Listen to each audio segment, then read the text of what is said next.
कर्मचारियों के जो डीए नहीं किए गए हैं उसको लेकर कर्मचारियों पर लाठीचार्ज करने वाले, कर्मचारियों पर पानी की बौछारें करने वाले जब सत्ता पक्ष से हटकर विपक्ष में गए तब कर्मचारियों की याद आ रही है। कर्मचारियों को ओल्ड पेंशन स्कीम ना देने वाले और जो सरकार की एडिशनल बोरिंग है 1600 करोड़ उसको रुकवाने वाले आज कर्मचारियों के भत्तों के नाम पर वॉकआउट कर रहे हैं। वॉकआउट सिर्फ ध्यान बांटने की कला है। कर्मचारियों के डीए से इनको कुछ नहीं लेना है। हमने जब से हमारी सरकार आई है 11% के करीब हमने कर्मचारी अधिकारियों को डीए दिया है। और मैं आपको ये बताना चाहता हूँ कि पहली कैबिनेट में हमने सरकारी कर्मचारी और अधिकारियों को ओल्ड पेंशन स्कीम दी। ओल्ड पेंशन स्कीम देने के बाद विपक्ष के कहने पर, भारतीय जनता पार्टी के कहने पर हमारी जो एडिशनल बोरिंग 1600 करोड़ रुपए की थी वो बंद कर दी गई। अब भारतीय जनता पार्टी के लोग कर्मचारियों के हितैषी बने। अगर एडिशनल बोरिंग हमारी जो 1600 करोड़ रुपए की मिल रही होती तो हमारी ये स्थिति नहीं होती। वो क्यों हुई कि हमने सरकारी कर्मचारी व अधिकारियों को ओल्ड पेंशन स्कीम दिया।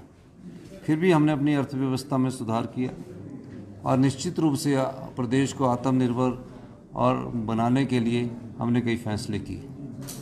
इतना ही नहीं, इनके समय 6th पे कमीशन तो दे दिया गया और 10,000 करोड़ रुपए की लाइबिलिटीज़ हम पर छोड़कर चले गए।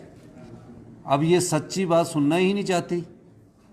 ये तो वो बात होगी उल्टा चोर कोतवाल को डांटे। 10,000 करोड़ की लाइबिलिटी छोड़कर चले गए, जबकि उस समय रेवेन्यू डेफिसिट ग्रांट जो हमारी सरकार की बनती है, रेवेन्यू डेफिसिट ग्रांट जो हमारे राज्य से कर जाता, उन्हीं करों का बंटवारा रेवेन्यू डेफिसिट ग्रांट के द्वारा पूरे राज्यों को दिया जाता है। इनके समय 2017-18 में रेवेन्यू डेफिसिट ग्रांट 11,000 करोड़ आती रही। एक समय 18-19 में 12,000 करोड़ आती रही। तो इस तरह रेवेन्यू 17-18, 19-20, 21-22 इनको रेवेन्यू डेफिसिट ग्रांट आज तक 8,000 से कम कभी नहीं है। 8,000, 11,000, 10,000। हमारे समय रेवेन्यू डेफिसिट ग्रांट आई 6,000 रुपया और अभी जो घटकर 3,200 करोड़ रुपया हो गए। हमने बजट में कहा था कि हम आपको डीए देंगे, लेकिन स्थितियां के अनुसार फैसला किया जाता है। हमने बजट में जो अभी फैसला किया है कि आने वाले समय में सरकारी कर्मचारियों को जो हमने 3% कहा है उसका डीए हम जरूर देंगे। अभी हम थोड़ी सी स्थिति को संभाल रहे हैं। सरकारी कर्मचारी और अधिकारी भी जानते हैं कि प्रदेश की किस स्थिति, आर्थिक स्थिति क्या है। दूसरा, एनपीएस का जो पैसा पड़ा है केंद्र सरकार के पास 9,000 करोड़ रुपए का, उसमें 4,500 करोड़ तो सरकारी कर्मचारी और अधिकारियों का एनपीएस से जो पैसा कटता वो है, और जो 4,500 करोड़ रुपया हमारा आया है, जो मैंने बात की थी कि हमें उसको मिलना चाहिए, उस पर भी ये कुंडी डालकर बैठे हुए हैं। तो किसी न किसी तरह से प्रदेश के आर्थिक संसाधनों को भारतीय जनता पार्टी के कान बंद किया जा रहा है। अभी हमारा ध्यान सिर्फ ये है कि जो आपदा प्रभावित परिवार हैं उनका मदद की जाए, उनको किसी तरह इस्टेब्लिश किया जाए, सड़कों को खोला जाए। उसके बाद हमारा दायित्व ये बनता है कि जो सरकारी कर्मचारियों की देनदारी है उस देनदारी को हम धीरे धीरे कम करेंगे। और निश्चित रूप से जब बजट में मैंने घोषणा की है, बजट में उसका एलोकेशन किया है, तो हम उनको डीए जरूर देंगे। ये ठीक है कि हमने कब जून की जगह हमने कहा था, लेकिन उस समय हमारे पास इतना कर्ज का बोझ था कि वो हम देने के लायक नहीं थे। लेकिन अब धीरे धीरे ठीक हो रहा है, हम डीए की किस्त भी देंगे। लेकिन ये सब चीज़ हाथी के दांत दिखाने की कुछ और खाने की और कुछ और। ये लोग पढ़ के तो आते नहीं हैं, अपने समय का ही बता देते कि कितना दिया हुआ था। और दूसरी बात, मैं ये कहना चाहूँगा विपक्ष को, बहुत लंबा सेशन हमने इसलिए रखा है कि आप क्वेश्चंस को भी काफ़ी लंबा ले जा रहे हो, पर उसके साथ तर्क तो दिया करो। तर्क तो देते नहीं हैं, सिर्फ वॉकआउट करके राजनीतिक सुर्खियाँ बटोरने के लिए ये इस प्रकार का राजनीतिक ड्रामा करते हैं। ये मैं कहना चाहता हूँ। कब तक डीए जारी होगा? जो आपने कहा आर्थिक स्थिति बेहतर होगी, कब तक? देखिए, अर्थव्यवस्था में बहुत ज़्यादा सुधार हुआ है। जल्दी ही आपके सामने घोषणा जब होगी पता लग जाएगा कि डीए की घोषणा हमने कर दी गई है।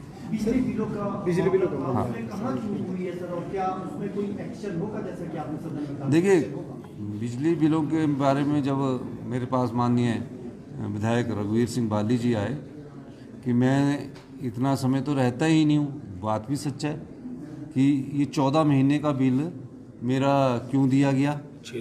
6 लाख रुपये मतलब मुख्यमंत्री से भी ज़्यादा का बिल इनकी कोठी का बना दिया, मेरे से भी ज़्यादा। मेरा तो 3,80,000 था और इनका 6,78,000 रुपये बना दिया। इन्होंने वेरीफाई किया। फिर कल एससी साहब आए कि आपको तो बिल बनता ही नहीं है इतना, तो पूछा गया तो बोला कि 1,14,000 के करीब 1,68,000 के करीब इनका बिल बनता है, यानी कि महीने का 8-9 हज़ार रुपये बिल, जो कि नॉमिनल होता है और जो सर्दियों में थोड़ा बहुत ज़्यादा आ जाता है। तो मैंने पूछा ये कैसे हुआ, कहते जी ये बिल PWD वाले देते हैं। तो मैंने अपना भी पता किया तो उन्होंने कहा कि ये बिल आपका 1,40,000 रुपये बनता है। तो कितने महीने का? 1,40,000 कोई एक महीने का बिल नहीं है, ये 14 महीने का बिल है। तो पता लगा कि ये कौन देता है, ये PWD वाले देते हैं। तो पिछला जो एरियर था, क्योंकि अब स्मार्ट मीटरिंग होनी स्टार्ट हो रही है और नहीं है, पिछला सारा एरियर इन्होंने जोड़कर दर्शा दिया कि हमने ये बिल इसको दिया। मैंने उस मैटर को बोला है कि पिछला जो एरियर था किस समय का था, इसको भी इंक्वायर करने की ज़रूरत है। ये तो शुक्र हुआ कि हमको बिलों का पता लग गया। पता नहीं कई बार ऐसा होता है कि MLA विधायक और जो बिल देते हैं वो सोचते हैं नॉर्मल रूटीन का बिल आ रहा है, और जो बिल होते हैं वो PWD विभाग द्वारा दिए जाते हैं। तो इस मामले को बड़ी गंभीरता से सरकार ने लिया है और मेरा मानना है कि हम सभी जगह स्मार्ट मीटर लगाएंगे, प्रीपेड मीटर भी लगाने जा रहे हैं, ताकि जब वो बिल पे करे तो उसको पता लग जाए कि मैंने कितने की बिजली कंजम्पशन करने की दिशा में आगे बढ़े। 14 महीने का बिल है सर, 32 महीने 14 महीने का कल 14 महीने का बिल है। 1/4/2025 से लेकर 1/2/2024 से लेकर 25 तक। और जो भी इसमें गंभीर गलती पाई जाएगी, अगर गलती में कुछ राजनीतिक आई तो उसके खिलाफ हम आगे बढ़ सकते हैं। धन्यवाद।